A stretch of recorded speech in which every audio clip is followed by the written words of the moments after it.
জানিয়ে দেব এই মুহূর্তে হাতে পাওয়া সর্বশেষ গুরুত্বপূর্ণ আপডেট বাংলা সংবাদ। শুরুতেই থাকছে স্মার্ট বাংলাদেশ প্রকল্প তদন্তে উঠে এলো ভয়াবহ লুটপাটের চিত্র। শেখ হাসিনার ১.৫ দশকের শাসন আমলে ডিজিটাল বাংলাদেশ নির্মাণ এবং পরবর্তীতে ২০৪১ সালের মধ্যে স্মার্ট বাংলাদেশ গড়বার লক্ষ্যে রাষ্ট্র প্রায় ২৯,০০০ কোটি টাকা ব্যয় করেছে। নতুনত্বের সুযোগ নিয়ে প্রকল্পের নামে বিপুল অর্থ লোপাট করা হয়েছে। এবারে জানাবো আওয়ামী লীগের শাসন আমলেই সংখ্যালঘুরা বারবার নির্যাতিত হয়েছে। স্বাধীনতা পরবর্তী সময়ে আওয়ামী লীগের শাসন আমলেই ধর্মীয় সংখ্যালঘু সম্প্রদায়ের লোকজন বারবার নির্যাতিত হয়েছে বলে মন্তব্য করেছে ঢাকা মহানগর দক্ষিণ যুবদলের আহ্বায়ক খন্দকার এনামুল হক এনাম। জানাবো বিশ্বাসের ঘরে আগুন লাগানোর জন্য ষড়যন্ত্র হচ্ছে। বিএনপি চেয়ারপারসনের উপদেষ্টা জয়নুল আবেদিন ফারুক বলেছেন, ডক্টর ইউনূস আপনাকে আমরা এখনো বিশ্বাস করি। বিশ্বাসের ঘরে আগুন লাগার জন্য ষড়যন্ত্র হচ্ছে। সকল ষড়যন্ত্র প্রতিহত করতে হবে। ডক্টর ইউনূসকে বলবো, আপনি ২০২৫ না ২৬ নির্বাচনে নির্দিষ্ট রোডম্যাপ ঘোষণা করুন। দেশের বিরুদ্ধে সকল ষড়যন্ত্র প্রতিহত করতে হলে একটি নির্বাচিত সরকার গঠন করা জরুরি। এদিকে টিউলিপের বিরুদ্ধে অর্থ আত্মসাতের অভিযোগ যা বলছে যুক্তরাজ্য। বাংলাদেশের থেকে ৫৯,০০০ কোটি টাকা আত্মসাতের অভিযোগে তদন্তে পরিবারের অন্য সদস্যদের সঙ্গে নাম এসেছে ব্রিটিশ রাজনীতিবিদ এবং মন্ত্রী টিউলিপ সিদ্দিকের। বাংলাদেশের দুর্নীতি দমন কমিশন এ তদন্ত পরিচালনা করছে। এবারে থাকছে বিএনপি কর্মীকে কুপিয়ে জখম, আওয়ামী লীগের ১১ নেতার বাড়িতে আগুন। নির্বাচনী বিরোধ এবং খাসজমি দখলকে কেন্দ্র করে বিএনপির অঙ্গ সংগঠন স্বেচ্ছাসেবক দলে তারিকুল ইসলাম শেখ নামের এক কর্মীকে কুপিয়ে জখম করেছে স্থানীয় আওয়ামী লীগ সহ সহযোগী সংগঠনের নেতাকর্মীরা। এ ঘটনার জেরে তারিকুলের স্বজনরা সহ দলীয় নেতাকর্মীরা হামলাকারী আওয়ামী লীগের ১১ নেতাকর্মীর অন্তত ৩৫টি বাড়িঘরে আগুন দিয়েছে। এবং সর্বশেষ জানাবো আন্তর্জাতিক সংবাদ। ফিলিস্তিন স্বীকৃতি ছাড়া ইসরায়েলের সঙ্গে সম্পর্ক নয় সৌদি। মধ্যপ্রাচ্যের রাজনীতিতে নতুন মাত্রা যোগ করতে সৌদি আরব তার অবস্থান কঠোরভাবে অনড় করেছে। ইসরায়েলের সঙ্গে সম্পর্ক স্বাভাবিক করবার যেকোনো চুক্তির পূর্বশর্ত হিসেবে ফিলিস্তিন রাষ্ট্রের স্বীকৃতির দাবি জানিয়েছে সৌদি যুবরাজ মোহাম্মদ বিন সালমান। এ বিষয়ে মার্কিন পররাষ্ট্রমন্ত্রী অ্যান্টনি ব্লিংকেন সম্প্রতি নিশ্চিত করেছেন। এতক্ষণ শিরোনাম শুনছিলেন, এবার বিস্তারিত। প্রিয় দর্শক, আপনি যদি এই চ্যানেলে নতুন হয়ে থাকেন, ভিডিওটি দেখতে দেখতে চ্যানেলটি সাবস্ক্রাইব করে আমাদের সঙ্গে থাকুন। আর এই ভিডিও সম্পর্কে আপনি আপনার মূল্যবান মতামতটি কমেন্ট বক্সে জানিয়ে দিন। আর হ্যাঁ প্রিয় দর্শক, জানিয়ে দিন ভিডিওটি কোথা থেকে দেখছেন। স্মার্ট বাংলাদেশ প্রকল্প তদন্তে উঠে এলো ভয়াবহ লুটপাটের চিত্র। শেখ হাসিনার ১.৫ দশকের শাসনকালে ডিজিটাল বাংলাদেশ নির্মাণ এবং পরবর্তীতে ২০৪১ সালের মধ্যে স্মার্ট বাংলাদেশ গড়ার লক্ষ্যে রাষ্ট্র প্রায় ২৯,০০০ কোটি টাকা ব্যয় করেছে। নতুনত্বের সুযোগ নিয়ে প্রকল্পের নামে বিপুল অর্থ লোপাট করা হয়েছে। শ্বেতপত্র প্রণয়নে গঠিত কমিটি গত ১ ডিসেম্বর প্রধান উপদেষ্টা অধ্যাপক মোহাম্মদ ডক্টর ইউনূসের কাছে প্রতিবেদন দাখিল করেছে। সেই প্রতিবেদনে সবচেয়ে দুর্নীতিগ্রস্ত খাত হিসেবে চিহ্নিত করা হয়েছে আইসিটি খাতকে। শ্বেতপত্র প্রণয়ন কমিটির রিপোর্টের পর আইসিটি বিভাগ একজন অতিরিক্ত সচিবের নেতৃত্বে অভ্যন্তরীণ তদন্ত কমিটি করা হয়। ইতিমধ্যে সেই কমিটির প্রতিবেদনও প্রস্তুত করেছে। আগামী রোববার আইসিটি উপদেষ্টা নাহিদ ইসলামের কাছে এই প্রতিবেদন জমা দেওয়া হবে। আইসিটি বিভাগের সচিব শীষ হায়দার চৌধুরী ইত্তেফাককে বলেন, আমাদের অভ্যন্তরীণ তদন্তের দুর্নীতির ভয়াবহ চিত্র উঠে এসেছে। আমরা দেখেছি কিভাবে ৫ টাকার কাজ ২০ টাকা দিয়ে করা হয়েছে। এমনকি খালের মধ্যে ইনকিউবেশন সেন্টার করা হয়েছে। একেবারে লুটপাট বলতে যা বোঝায় সেটাই হয়েছে। এই সরকার দায়িত্ব নেবার পর প্রকল্পের কাজ বন্ধ করে দেওয়া হয়েছিল। এখন এই রিপোর্টের পর উপদেষ্টাদের সঙ্গে আলোচনা করে কিছু কাজ শুরু করা হবে, আর অনেকগুলো কাজ বন্ধ করে দেওয়া হবে। শ্বেতপত্র প্রণয়ন কমিটির চেয়ারম্যান অর্থনীতিবিদ ড দেবপ্রিয় ভট্টাচার্য বলেন, তথ্য প্রযুক্তি খাত বাংলাদেশের জন্য একটি অতীব গুরুত্বপূর্ণ খাত এবং আমাদের জন্য নতুন ক্ষেত্র। নতুনত্বের সুযোগ নিয়ে এই অভিজ্ঞতার অভাবের কারণে প্রকল্পের নামে বিপুল পরিমাণ অর্থ লোপাট করা হয়েছে। ব্যক্তিগত সম্পর্ক বা রাজনৈতিক বিবেচনায় হাতে গোনা কিছু সংখ্যক ব্যক্তি এসব প্রকল্পের কাজ পেয়েছে, যারা প্রকল্পের নামে অর্থ লোপাট করেছে।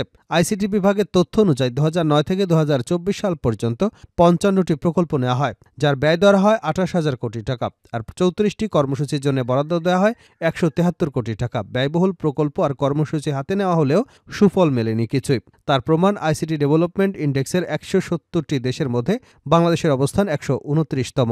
শ্বেতপত্র প্রণয়ন কমিটির সদস্যরা আইসিটি খাতের একটি প্রকল্পকে উদাহরণ হিসেবে দাঁড় করিয়েছেন, যেটিতে ৫২১ কোটি টাকা বরাদ্দ দেওয়া হলেও খরচ করা হয় ৭৭৪ কোটি টাকা। ড দেবপ্রিয় বলেন, যাচাই ছাড়াই বড় বড় প্রকল্প পাশ করা হয়েছে, সুযোগ করে দেওয়া হয়েছে বড় দুর্নীতির। আওয়ামী লীগের শাসন আমলেই সংখ্যালঘুরা বারবার নির্যাতিত হয়েছে। স্বাধীনতা পরবর্তী সময়ে বাংলাদেশের আমলেই ধর্মীয় সংখ্যালঘু সম্প্রদায়ের লোকজন বারবার নির্যাতিত হয়েছে, এমনটাই মন্তব্য করেছেন ঢাকা মহানগর দক্ষিণ যুবদলের আহ্বায়ক খন্দকার এনামুল হক ইনাম। বৃহস্পতিবার রাজধানীর চকবাজারস্থ ইসলামবাগের থানাধীন ২৯ নম্বর ওয়ার্ড যুবদলের কর্মী সভায় প্রধান অতিথির বক্তব্যে এ মন্তব্য করেন তিনি। খন্দকার এনাম বলেন, স্বাধীনতা পরবর্তী সময়ে আওয়ামী লীগের শাসন আমলে হিন্দু সম্প্রদায়ের লোকজন তাদের বসতবাড়ি, ব্যবসা প্রতিষ্ঠান হারিয়েছেন। আওয়ামী লীগের দখল দ্বারা ধর্মীয় সংখ্যালঘুদের বাড়িঘর দখল করেছে। আওয়ামী লীগের শাসন আমলে হিন্দু সম্প্রদায়সহ অপরাপর ক্ষুদ্র জাতিগোষ্ঠীর গির্জা মন্দিরে হামলা হয়েছে। কক্সবাজারের রামুতে বৌদ্ধ বিহারে আওয়ামী লীগের শাসনামলে হামলা হয়েছে। আওয়ামী লীগের দুঃশাসনের সময় বিশ্বজিৎকে ছাত্রলীগের গুন্ডারা দিনে দুপুরে কুপিয়ে হত্যা করেছে। তিনি আরও বলেন, ফ্যাসিবাদী আওয়ামী লীগের এসব দুষ্কর্মের বিপরীতে বিএনপি চেয়ারপারসন বেগম খালেদা জিয়া এবং ভারপ্রাপ্ত চেয়ারম্যান তারেক রহমানের নির্দেশে আমরা হিন্দু সম্প্রদায়ের মন্দির পাহারা দিয়েছি, তাদের সম্পত্তি পাহারা দিয়েছে। বিএনপির শাসনামলে হিন্দু ভাইরা বাংলাদেশে শান্তিতে বসবাস করেছে। হাসিনা ক্ষমতা হারিয়ে দেশকে অস্থিতিশীল করবার জন্য হিন্দু সম্প্রদায়ের উপর নির্যাতনের কথা বলে কল্পকাহিনী সাজিয়েছে। সচেতন হিন্দু সম্প্রদায় আওয়ামী লীগের সব ষড়যন্ত্রের বিষয় বুঝতে পেরেছে। তারা তাদের কর্মসূচি বাতিল করেছে। বিশ্বাসের ঘরে আগুন লাগার জন্য ষড়যন্ত্র হচ্ছে।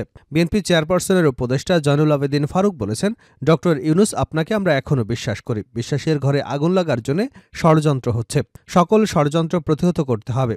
ডক্টর ইউনূসকে বলবো, আপনি ২০২৫ না ২৬ নির্বাচনের সঠিক রোডম্যাপ ঘোষণা করুন। দেশের বিরুদ্ধে সকল ষড়যন্ত্র প্রতিহত করতে হলে একটি নির্দিষ্ট সরকার গঠন করা জরুরি। রাজধানীর জাতীয় প্রেস ক্লাবের সামনে দেশ বাঁচাও মানুষ বাঁচাও আন্দোলনের উদ্যোগে বাংলাদেশের স্বাধীনতা ও মুক্তির যুদ্ধ নিয়ে ভারতের প্রধানমন্ত্রী নরেন্দ্র মোদীর বিব্রতকর বক্তব্যের প্রতিবাদে নাগরিক সমাবেশে তিনি এসব কথা বলেন। জয়নুল আবেদিন ফারুক বলেন, ১৯৭১ সালের ১৬ ডিসেম্বর বিজয়কে কয়েকদিন আগেই সম্পদ লুণ্ঠনের জন্য ভারতের সৈনিকরা বাংলাদেশে প্রবেশ করেছিল। ১৬ ডিসেম্বরের বিজয় বাংলাদেশের জনগণের। এদেশের সাধারণ মানুষ যুদ্ধ করে জীবন দিয়ে বিজয় লাভ করেছে।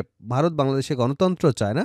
ভারত যদি গণতন্ত্র চাইত তাহলে ২০১৪ সালের নির্বাচনে শেখ হাসিনা কখনোই ক্ষমতায় থাকতে পারত না। মমতা, প্রিয়াঙ্কা তাদেরও তলে তলে ব্যথা। আপনারা কেন মোদীকে সমর্থন করেন? শেখ হাসিনাকে বাংলাদেশে ফেরত পাঠান। যদি বাংলাদেশে গণতন্ত্র প্রতিষ্ঠা হোক, এটা চান। টিউলিপের বিরুদ্ধে অর্থ আত্মসাতের অভিযোগ, যা বলছে যুক্তরাজ্য।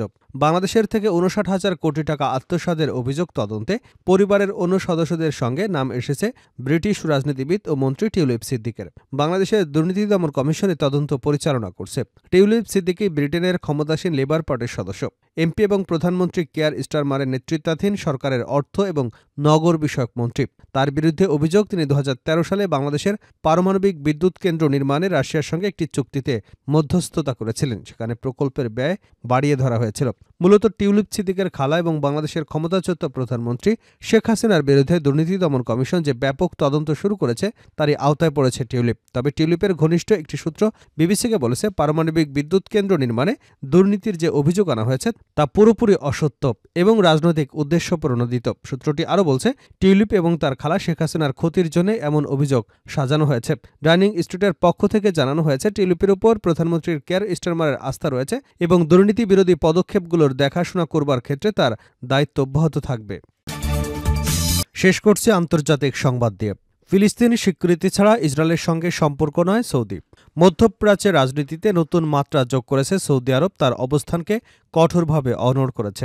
ইসরায়েলের সঙ্গে সম্পর্ক স্বাভাবিক করবার যে কোনো চুক্তির পূর্ব শর্ত হিসেবে ফিলিস্তিন রাষ্ট্রের স্বীকৃতির দাবি জানিয়েছে সৌদি যুবরাজ মোহাম্মদ বিন সালমান।